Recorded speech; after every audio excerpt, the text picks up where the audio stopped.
Selamat datang kembali di channel Dunia Algoritma.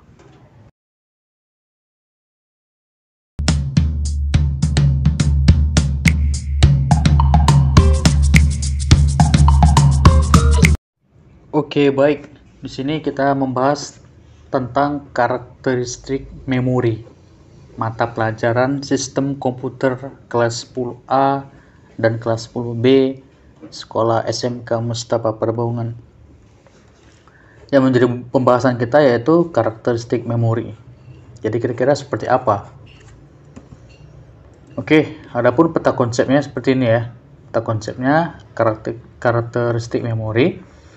Oke, di sini ada lokasi memori yang dibahas, rangkaian memori RAM, kapasitas memori, transfer data dan metode akses, serta cara kinerja dan tipe fisik memori. Jadi, peta konsepnya itu ada 5 yang dibahas pada karakteristik memori. Oke, ini ya, dimulai dari mengkerucut ke atas.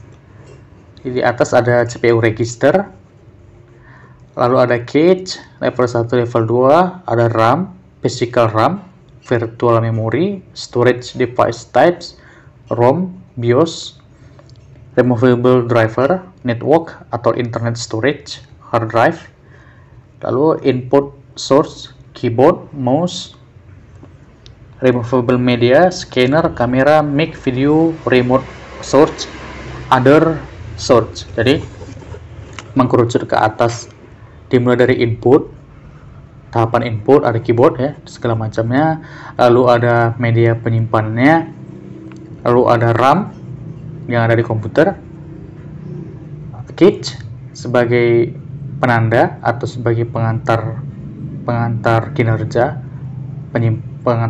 penyimpanan, lalu ke CPU register. Oke, karakteristik memori.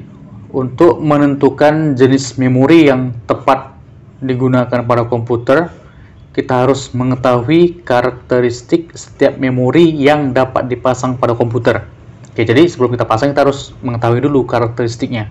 Karakteristik memori sebagai ke dalam beberapa jenis sesuai dengan beberapa kriteria.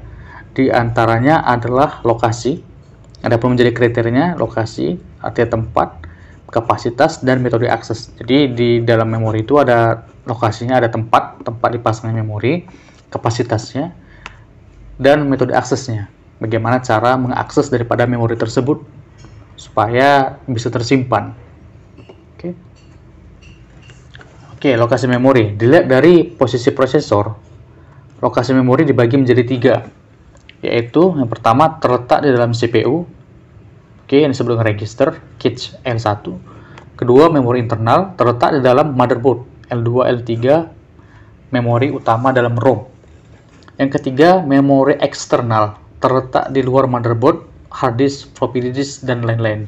Jadi ada 3. Jadi flash disk juga termasuk di dalam memori eksternal flash disk. Jadi ada 3 ini secara umumnya lokasi daripada memori. Oke, ini contoh dari gambar cache memori. Ini mereknya Nek Japan ya, dan tipenya seperti ini. Ini ada di dalam CPU atau lebih tepatnya dalam motherboard. Jadi ada komponen ini yang disebut dengan cache memory. Lalu kapasitas memori adalah kemampuan memori dalam melakukan penyimpanan data dalam ukuran bit, byte, kilobyte hingga gigabyte. Oke, jadi ini juga kita sudah bahas di video sebelumnya tentang ukuran bit, byte, kilobyte, gigabyte, dan seterusnya. Masih banyak lagi. Namun secara umum yang digunakan adalah bit, byte, kilobyte, dan gigabyte. Itu secara umumnya. Kemampuan menyimpan data dalam memori bergantung pada banyaknya sel. Sel adalah perpaduan transistor dan kapasitor dalam bentuk chip. Oke, jadi dibilang sini tadi, kemampuan menyimpan data dalam memori bergantung pada banyaknya sel. Sel adalah perpaduan transistor dan kapasitor dalam bentuk chip. Oke, ini tabel ukuran kapasitas memori ya. Jadi kapasitas memori ini hampir sama dengan yang namanya paket data yang seperti yang telah dijelaskan di video sebelumnya. Nanti bisa dilihat di video sebelumnya tentang cara menghitung kecepatan pada internet. Itu sudah saya jelaskan di video sebelumnya. Oke, transfer data dan metode akses.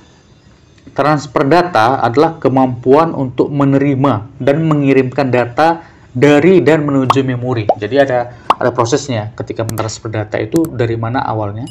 Ya, berarti awalnya user mengerjakan sesuatu, lalu user tadi ingin menyimpan pekerjaan tersebut atau file pekerjaan tersebut ke dalam komputer.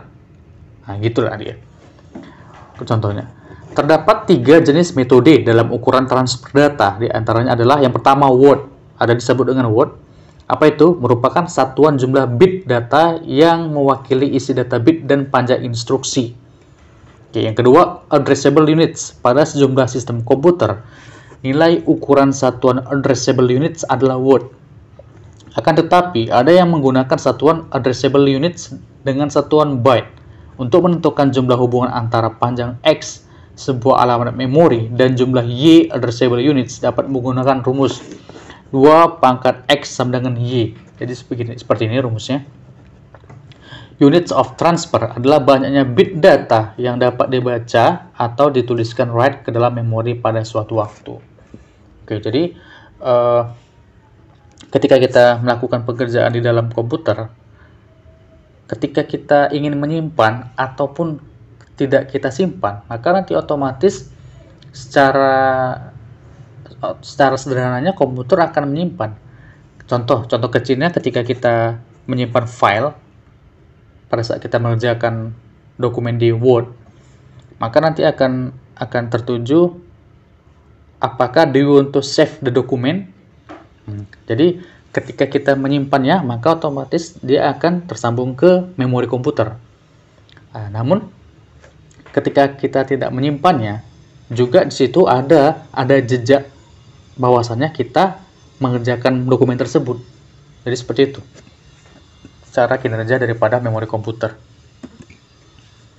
Lalu ada yang disebut dengan factor read, write data pada sel memori. Factor read itu artinya membaca, write menulis.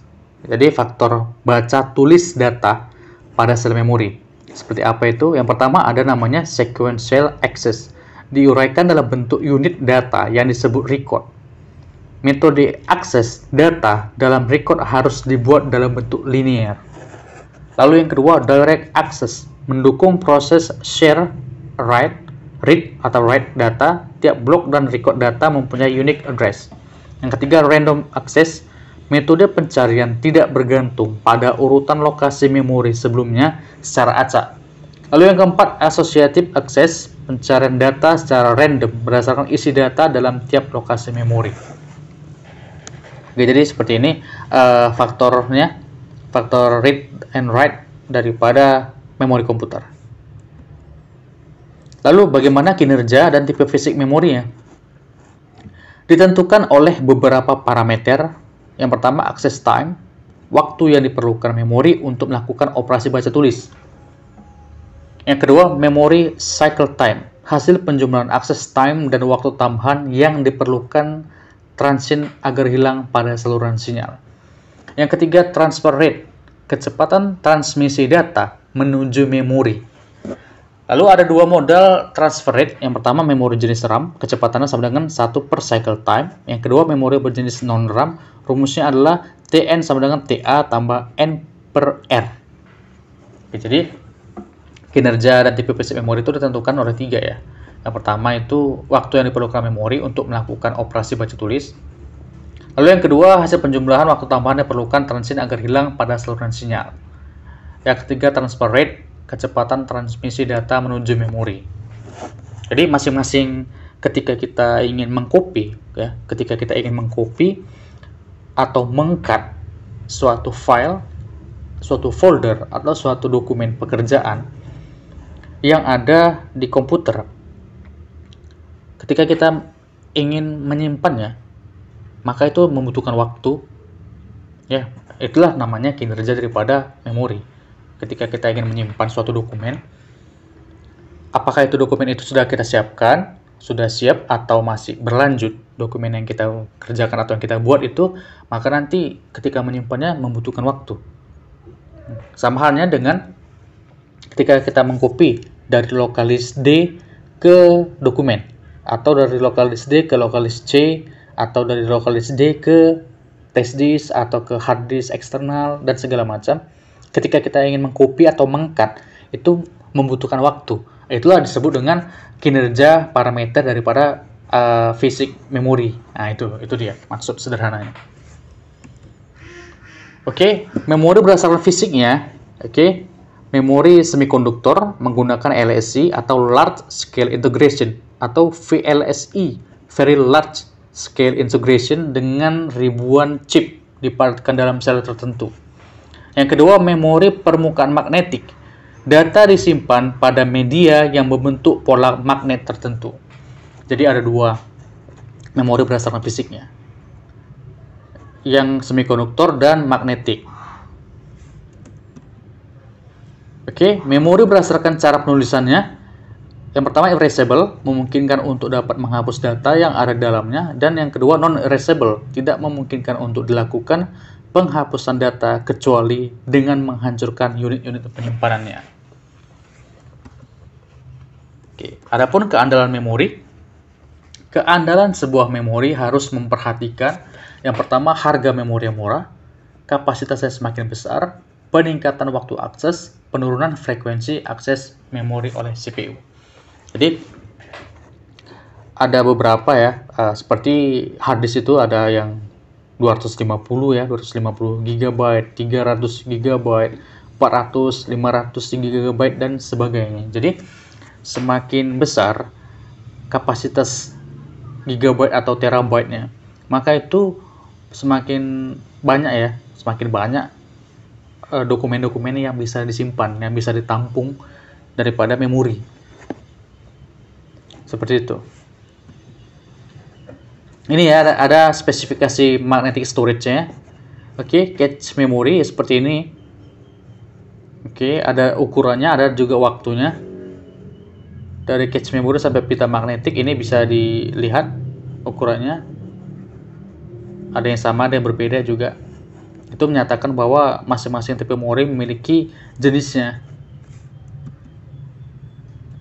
Oke, rangkaian memori RAM. Kapasitas memori dalam menyediakan lokasi alamat memori dan penyimpanan data pada RAM atau EPROM sebanding dengan jumlah pin atau kaki alamat AO kurang AN yang dapat dihitung dengan rumus 2 pangkat N tambah 1. Contoh, RAM tipe 6116 memiliki pin atau kaki sebanyak 8, maka kapasitas RAM yang dihitung, jadi dia 2 N tambah 1. N ini adalah kaki, jumlah kaki. Jadi ketika kakinya 8, berarti 2 N-nya itu jadikan 8, 2 pangkat 8 tambah 1. 2 jadinya 2 pangkat 9 sama dengan 512 lokasi. Jadi di sini N itu adalah jumlah pin atau kaki 8. Jadi 2 8 tambah 1. Jadi kalau misalnya ini 10 kakinya misalnya, jadi ini 2 10 tambah 1. Jadi 2 pangkat 11. Nah, seperti itu dia. Oke, nanti akan dijelaskan bentuk fisiknya dan juga perhitungannya, nanti akan saya jelaskan juga bagaimana cara menghitungnya, bagaimana juga bentuk fisiknya, lalu perbedaannya nanti juga akan saya jelaskan. Oke, jadi ini ya rangkaian sebuah sel memori ya, input dimasuk dari sini ya, proses input. Oke. Jadi di sini diproses ya. Input berarti kita analogikan ketika kita menyimpan sebuah file atau dokumen, itu kita analogikan sebagai input. Oke, lalu di sini tahapan proses ya. Jadi sebuah memori ya, ketika kita menyimpan sebuah file atau dokumen, itu kita simpan dulu, kita simpan. Ketika kita simpan, berarti dia mulai membaca. Ketika kita menyimpannya, berarti si memori tadi itu mulai membaca. mulai membaca apa yang mau kita simpan. Oke, setelah kita mau simpan, kita tuliskan nama filenya, maka disitulah kinerja daripada menulis file. Jadi ketika kita mau menyimpan, maka dia akan coba membaca apa yang mau kita simpan, dan setelah kita memberi nama file atau dokumen tersebut, maka berfungsilah di sini proses write. Setelah itu kita simpan di mana, apakah di local disk D atau di flash disk atau ada di komputer, setelah diproses. Setelah hasilnya tadi kita simpan, lalulah di outputkan. Outputnya itu diberi nama apa file tersebut. Nah, jadi sederhananya seperti itu tahapan daripada memori. Oke, itu sudah saya jelaskan. Nanti di sini akan saya buat tugas kelompok untuk kalian. Nanti akan saya tentukan nama-nama orangnya. Jadi tugas kelompoknya itu di mata pelajaran sistem komputer ini yaitu kalian membuat video penjelasan tentang komponen-komponen yang ada di dalam komputer. Nah, nanti akan saya bagi kelompoknya, siapa-siapa aja orangnya. Jadi kalian presentasikan, kalian jelaskan, lalu kalian rekam dalam bentuk video, kalian menjelaskan tentang komponen-komponen yang ada pada komputer. Dari ini nanti tugas ini dikumpul videonya, nanti akan saya tentukan orangnya. Oke, baik, sampai situ saja dulu yang bisa saya jelaskan. Nanti lebih lanjutnya akan saya jelaskan mengenai perhitungannya, bagaimana perhitungan memori tersebut. Oke.